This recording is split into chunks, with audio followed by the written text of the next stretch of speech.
Have you had an encounter you'd like to have narrated on this channel? If so, send me an email with all the details. You can email me at contact@buckeyebigfoot.com. Hi, I'm Nance Warren. Welcome to Buckeye Bigfoot. Tonight our journey into Sasquatch Valley occurs in Washington State. So, we've got a long way to go. Grab your snackage and let's get going. You ready? Me too. Let's go.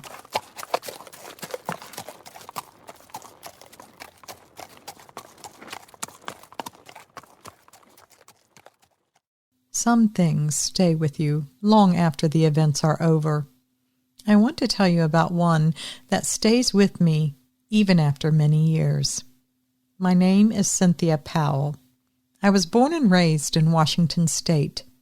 I spent my working years as a school teacher, first teaching primary children, then later teaching English grammar, reading, and literature to older children. Now, in my retired years, I find I spend much of my time remembering. I now seem to remember everything. Many of those things I thought I had long forgotten. But the thing I want to tell you about is something I have never forgotten, and I believe I never will. And I hope I never do, if I tell you the truth. I live in the triangle between Mount Rainier, the Canadian border, and the Pacific Ocean. As a single woman living alone on her land, I refuse to be any more specific. I made the mistake once in a forum of chatting with someone just a little too long, and with only very vague references of where I lived. They were able to narrow down to a very small area where they knew I must be located. And to my extreme horror, they were very accurate. I will not make that mistake again. But I must tell you a little something about where I live so the story has a proper setting. This is a remote area. It's filled with firs, spruces, aspens, and cedars. The forest cover is thick, and it's very heavy along the last portion of my property. That forest goes across a couple other properties in an unbroken, waving line, and then it connects directly to a very large and very ancient forest, the name of which, if I said, I am sure you would recognize. I made the move to this remote location after my retirement and my divorce, which sadly happened at roughly the same time. So I am here alone. This house had once belonged to my grandfather, who actually built it in the 1950s. He swore that there were things in the forest that walked behind the trees at night, sang in the rain, and loved to eat the wild roses when they were wet with the morning dew. He said there were magical things that happened in and around old forests, and to always be extra careful in the rain, the fog, and the snow, for the walking things liked those times best of all. I was a child with wide eyes and a thirsty imagination, and I drank up every word he said. As a disillusioned woman with a recently broken heart, facing my elder years completely alone, I no longer believed or even remembered the stories he once told me about the magic of the old forests, about things walking behind the trees at night, singing in the rain, or eating the wild roses. But the forest remembers what the living have forgotten, and I was to learn that one pink dawn morning in my second summer here. I had stepped outside with my coffee to sit right there on the same patio, in the same old wrought iron table and chair set that I had once sat with my grandfather. As I sat down, I saw the unmistakable outline of a large, human-like footprint on the concrete patio. To my dismay, I saw that there was a line of them. The prints were made from a film of mud, as we had gotten rain overnight. I stood up and surveyed the prints. I followed them with my eye to where they first stepped on the patio. From there, I followed the progression as it walked near the kitchen door. I could see the toes turn there just slightly, as if it had turned to look in the door window.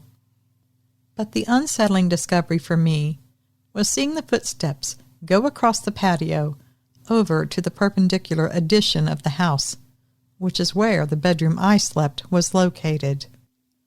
The majority of that wall is comprised of an oversized double door with full-view glass, with matching full-view windows on either side. Each window is 3 feet wide, so 6 feet of windows. Each door is also 3 foot wide, so 6 feet of door. That's a total of roughly 12 feet of glass in an 18-foot wall. I often sleep with the curtains pulled back on both the windows and the doors. I like to fall asleep looking at the stars in the sky. I have only ever awakened to deer looking in at me, so I never worried. But that night, I remember I had some unsettling dreams. It felt like something was trying to talk to me, but I just couldn't wake up, and yet I couldn't answer it. I think I must have tried to answer, but I don't think I was successful. I remember dreaming and then hearing the seals on my door pop and make their little rubber creaking sound like they were being pushed inward, being tested lightly.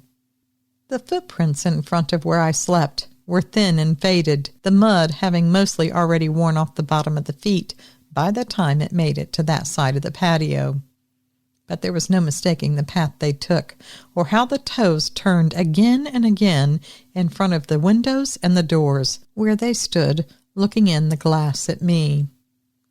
Yes, I was quite startled. The only neighbors were very distant, and the ones that I knew were either too elderly or much too small for these kinds of prints. Who or what had stood there and watched me as I slept? A shudder ran down my spine as I thought of it. I looked out and up to the dark firs and the cedars, and I suddenly felt as if I was on display as I stood there on the patio. Before darkness came that day, I made sure to pull my thick curtains closed in the bedroom. I had a very difficult time falling asleep that night, but once I did, it was dreamless and restful. Over the next few weeks, that incident became less and less important to me as the days went on. In my mind, I had rationalized it all away. It was just some wandering person looking for a vacant home, and the prints that I saw only looked large because the feet had dragged around in the mud. I had no answer for why there were no shoes, but I believe that was some of my reasoning.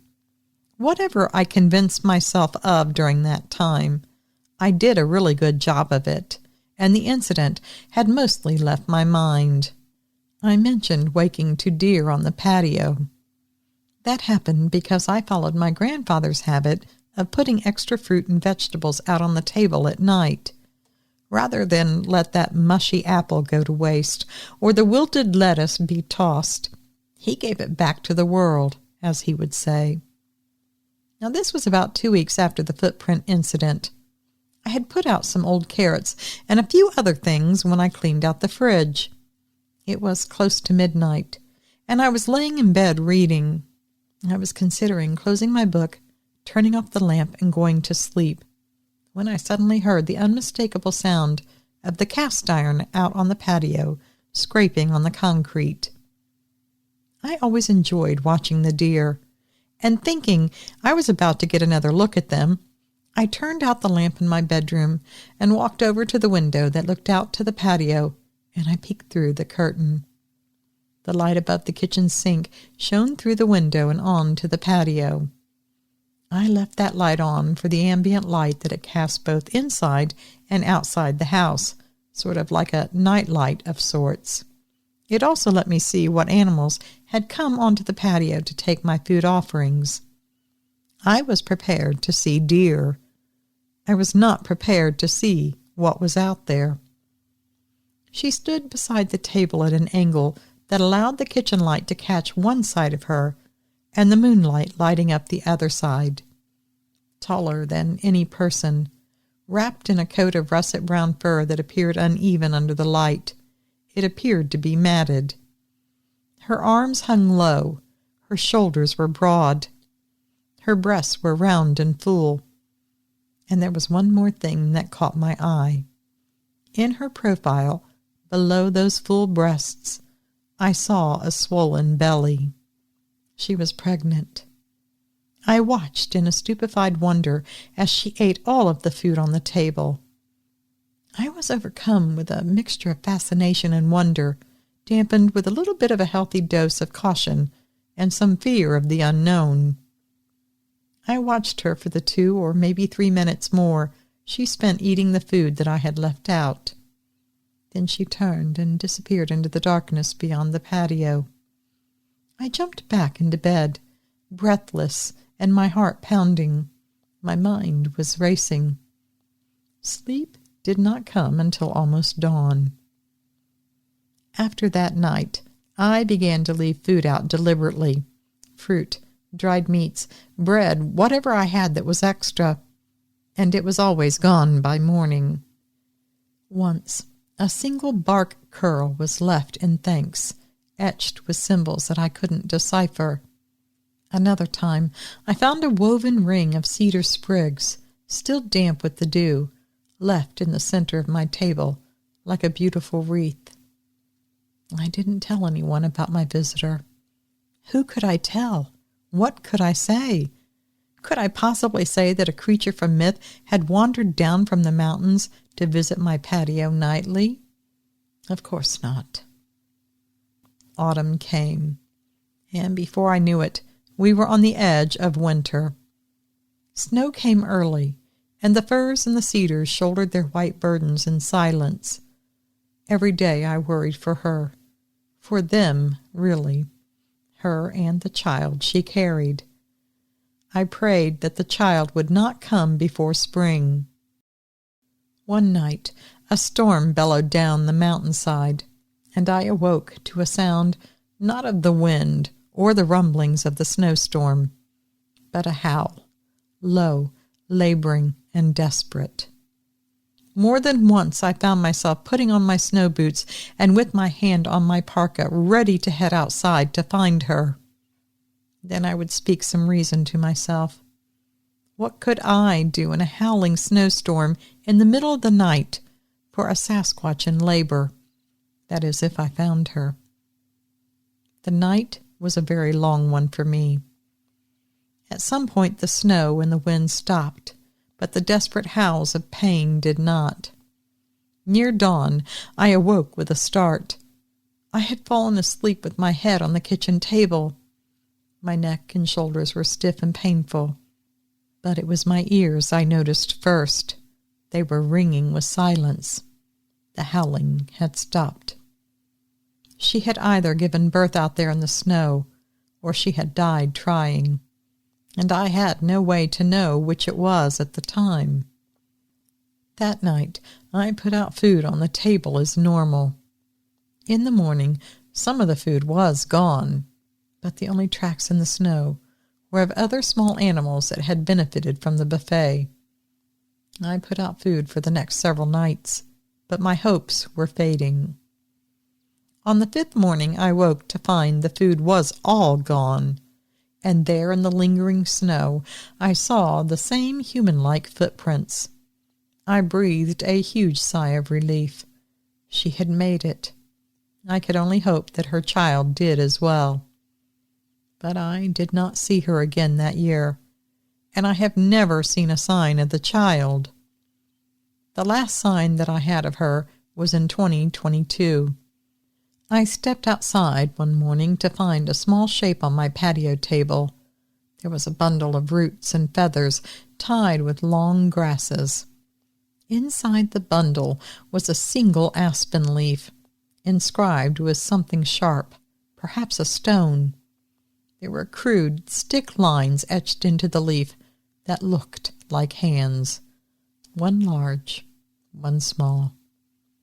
A message, perhaps? A blessing? Only the forest knew, and it was keeping that secret to itself. I continued to leave food out regularly, and while it disappeared regularly, I never again saw her, or proof that it was her, ever again. But sometimes, when the fog rolls low through the trees, and when the birds hush all at once, I feel eyes upon me. This is a gentle feeling, these eyes looking at me. I like to think that it's her, watching and remembering as well. And then there are those rainy days where I open the window and I'm sure I hear what could be called singing between the pattering drops of the rain. And twice now I have planted roses, only to find that the blooms disappear on the very morning they should have been in full bloom. To my way of thinking, she came when she needed the extra food. I want to believe that my grandfather was right, and the ancient forest is more alive than we know, that it is sentient far more than we would ever believe, and that it has a memory. And it remembered that once upon a time a kindly old man lived in that house, a man who grew watermelons just to cut them up and leave them at the forest's edge for all the animals in the summer, that he once planted trees in the forest rather than cutting them down, that he was a helper, not a herder, as he sometimes called himself. Yes, I think the forest remembered. And I believed that when she was in need, the forest whispered to her the direction in which she should walk, where she would find food and help. And I feel blessed to have been part of her journey through pregnancy, even though my part was limited. The forest remembers, and now I do too. Thank you for letting me relive this beautiful time of my life with you. Brightest blessings to you all. Cynthia. Cynthia, I can't thank you enough for such a beautiful email. Thank you for sharing that with us. I can tell you taught some literature in English. Beautiful wording and imagery. Thank you again. All right, my dear Sasquatch, that's all I have for you tonight. For those of you here in the United States, I hope you have a safe and happy Memorial Day. And for everyone else around the world, I know you're not celebrating Memorial Day, but I hope that you have a wonderful weekend, whether you're working or whether you're home. I hope you find some joy. And until we meet up again in just a few days, please be sure to remember, absence of proof is not proof of absence. Thanks for listening.